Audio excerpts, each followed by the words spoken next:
Hi guys! Magiging electrician muna tayo dito. Kasi sira na yung extension ko, oh. Delikado. Kaya need ko muna ayusin.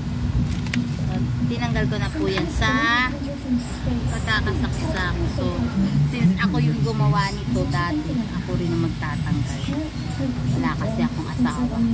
Tagatanggal. Trot lang. Busy lang po siya ngayon. At may inaasikaso. Aray ko! May aso akong kasama. Ano naman? Kakainin na. Kain na doon. Kakainin na po sila ng aking bunso. Siya ngayon ang tagakain.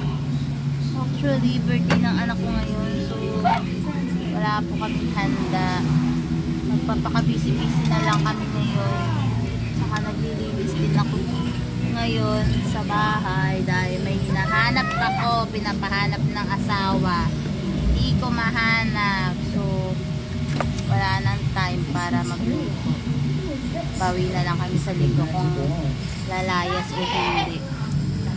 May July talaga. Oh, kita mo, magulo talaga itong dalawang mga anak kong maliliit. Diyos ko po, mga alaga ko po. For baby. Nak! Ako'y tinatawaan ng mga tadena nila. Para kasi naglalambit. Sabi ko kasi nakatali yung aking aso. Yan po, tanggal na po. So, wala ko saan ko ilagay. Ibahin ko naman. Ganito na laang. Tingin nyo po ano kung tama. Kaya pala siya natanggal. Kasi manipis lang po pala yung ginawa ko dati. So, ngayon,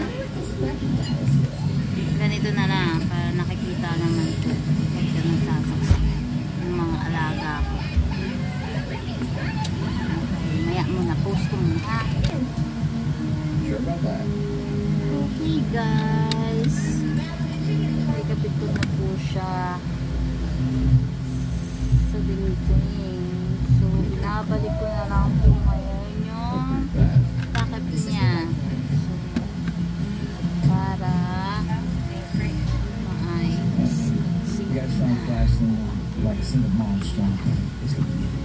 This is the prosperity. Na.